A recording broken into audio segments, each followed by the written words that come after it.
Hi guys, मेरा नाम है जतिन अग्रवाल। आप जुड़ चुके हैं the bull of Dalal street channel के साथ और आज की वीडियो में हम डिस्कस करने वाले हैं सिग्नेचर ग्लोबल इंडिया का बिजनेस। अब ये एक रियल एस्टेट की कंपनी है। अगर आप दिल्ली एनसीआर को बिलोंग करते हैं तो आपने होपफुली इस कंपनी का नाम सुना होगा।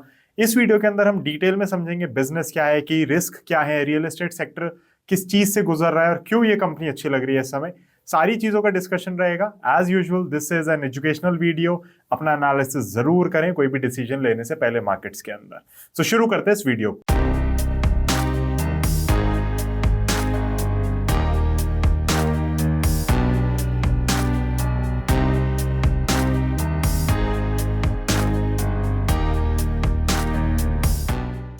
Signature Global India is the largest real estate development company in Delhi NCR region in lower mid segment housing। इनके जो मैक्सिमम नंबर ऑफ प्रोजेक्ट्स हैं, चाहे वो ऑन गोइंग हो, चाहे जो डिलीवर कर चुके हैं वो हो, चाहे जो फोर्थ कमिंग है वो हो, वो सारे ही गुड़गांव या सोना रीजन के अंदर हैं।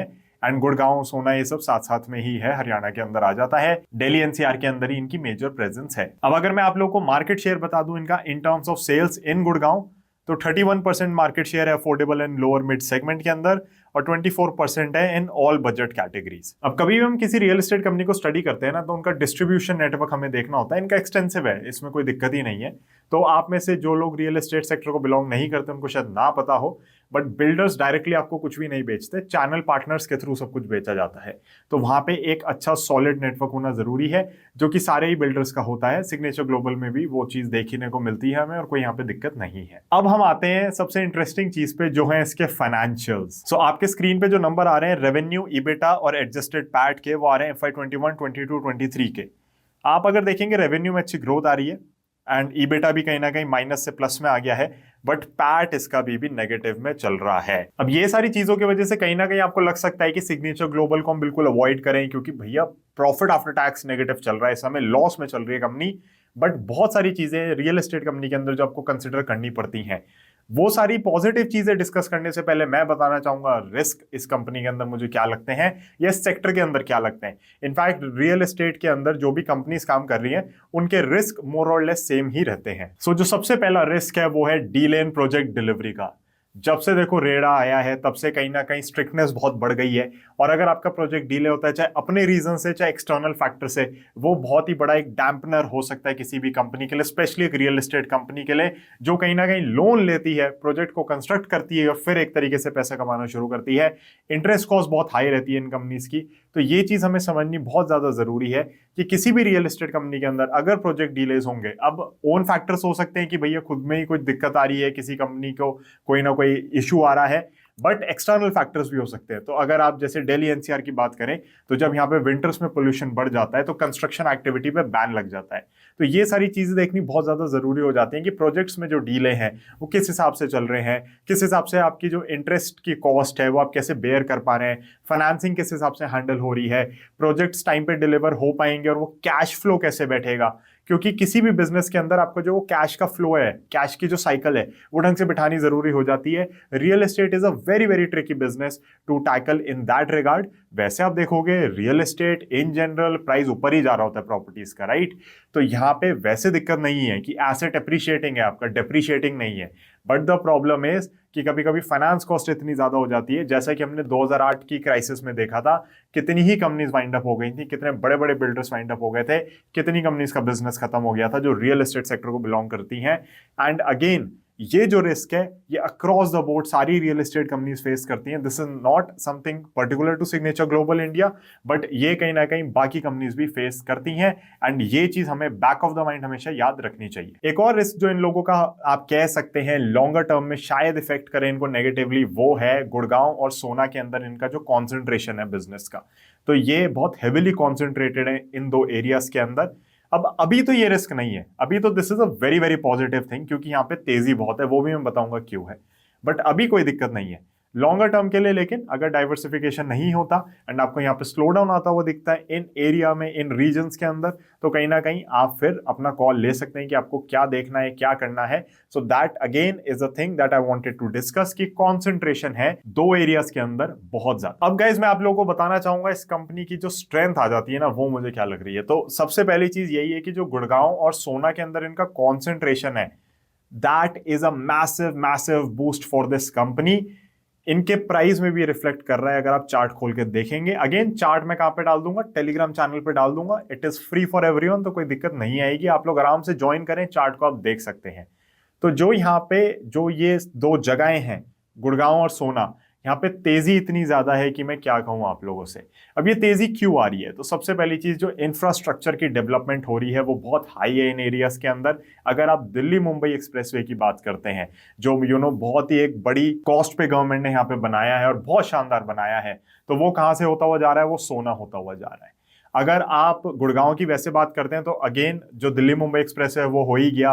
Gurgaon is a metropolitan city, बहुत सारे फैक्टर्स हो जाते हैं। बट यहाँ पे फिर द्वारका एक्सप्रेसवे भी आ रहा है, जिसकी वजह से अगेन जो लैंड के प्राइसेस हैं बहुत शूट अप कर रहे हैं। Now I belong to Gurgaon and I can see these things happening on the ground in real life.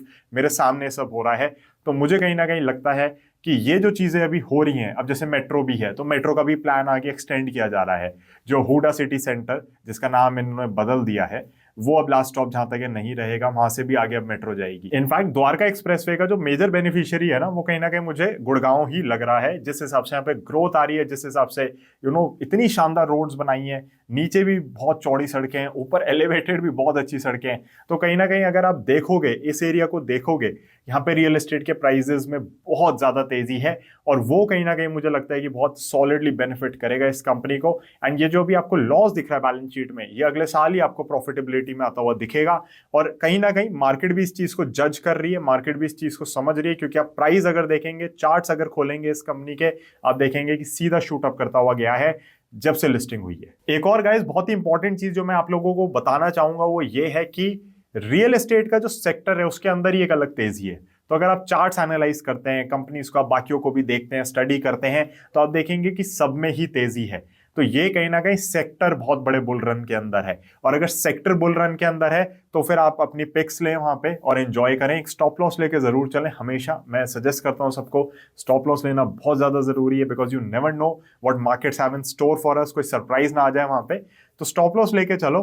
But मुझे लगता है कि ये जो पॉजिटिव फैक्टर्स है ना, एक रियल एस्टेट की रैली प्लस ये जो गुड़गांव सोना में इनकी कॉन्सेंट्रेशन है, इस समय इनको बहुत बड़ा बेनिफिट मिल रहा है उस चीज का, क्योंकि सारी डेवलपमेंट मेरे ख्याल से इससे ज्यादा तेजी से कहीं का भी रेट नहीं बढ़ रहा है जमीनों का।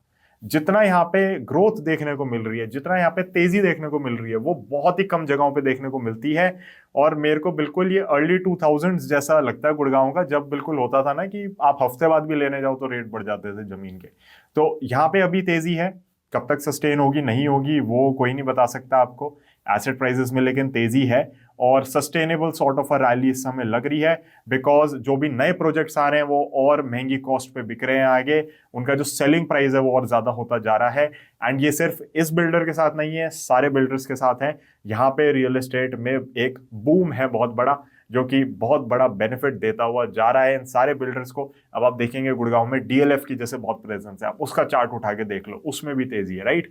तो कहीं ना कहीं आपको समझना जरूरी है कि अगर यहाँ पे समय मोमेंटम है, यहाँ पे समय तेजी है, यहाँ पे एक्चुअली ग्राउंड में अगर आप देखो तो आपको देखेगा कि हाँ भैया प्राइजेस अप्रिशिएट कर रहे हैं। तो ये जो प्राइजेस हैं, जो चार्ट्स आप देखना चाह रहे हो, ये जो आप कंपनीज को एनालाइज करना चाह रहे हो, इनके अंदर तो तेजी आपको देखने को मिलेगी ही मिलेगी। सो कहीं ना कहीं मुझे लगता है कि बहुत बड़ा पॉजिटिव फैक्टर है। और आगे आने वाले मैं कहूंगा कुछ महीनों के लिए या हो सकता है साल दो साल के लिए भी ये तेजी शायद बरकरार रहे। अभी तो देखो द्वारका एक्सप्रेस वे खुलना शुरू हुआ है, कहीं पार्ट्स में खोला है, कहीं काम चल रहा है, कहीं बंद कर देते हैं बार बार। मुंबई एक्सप्रेस वे का भी ऐसे है कि कभी खोल देते हैं, कभी लगता है कि अच्छा नहीं यहाँ पे अभी क्लोज कर दिया, बाद में इसको खोलेंगे। तो बहुत सारी चीजें हैं जो अभी हो रही हैं, यहाँ पे काम बहुत ज्यादा चल रहा है और ये गवर्नमेंट लगातार सड़कें बनाती जा रही है। और ये चीज सब लोग कहेंगे, आपको ग्राउंड पे दिखेगा जिस स्पीड से इंफ्रास्ट्रक्चर की डेवलपमेंट हो रही है इस कंट्री में, मैंने आज से पहले कभी नहीं देखी है। मुझे नहीं लगता किसी ने भी इससे पहले इतनी तेजी से सड़कें बनती हुई देखी होंगी और इतनी शानदार तरीके से सड़कें बनती हुई देखी होंगी। तो यहाँ पे कहीं ना कहीं आप नजर रखें सिग्नेचर ग्लोबल इंडिया पे। टेक्निकली चार्ट जो भी है इसका वो मैं डाल दूंगा टेलीग्राम चैनल पे, that is free for everyone, you can join in and see the chart. Fundamentally business क्या कर रहा है वो मैंने आप लोगों को बता दिया, किस सेगमेंट में काम कर रहा है वो समझा दिया। गुड़गांव और सोना में क्या तेजी आ रही है, क्यों तेजी आ रही है, यहाँ पे प्रॉपर्टी के प्राइसेस क्यों बढ़ रहे हैं और वो कैसे इसकी बैलेंस शीट में रिफ्लेक्ट करेगा, वो तक मैंने आपको बता दिया है। सो मैंने आपको सब कुछ बता दिया है। अभी भी आपके लेकिन कोई क्वेश्चंस हैं तो आप कमेंट सेक्शन में बिल्कुल पूछें मुझसे, I will be happy to take them. As always thank you so much for staying connected. Disclaimer mandatory कि ये एक एजुकेशनल वीडियो, अपना एनालिसिस जरूर करें। अगर आप कनेक्ट होना चाहते हैं एक सेबी रजिस्टर्ड इन्वेस्टमेंट एडवाइजर के साथ, I am co founder at Moneycraft which is my SEBI registered investment advisory firm. I will be happy to have you as a client. We can guide you, we can help you, we have the license, we have the authority. So thank you so much for watching this one. I'll be seeing you in the next one. Bye bye and Jai Hind.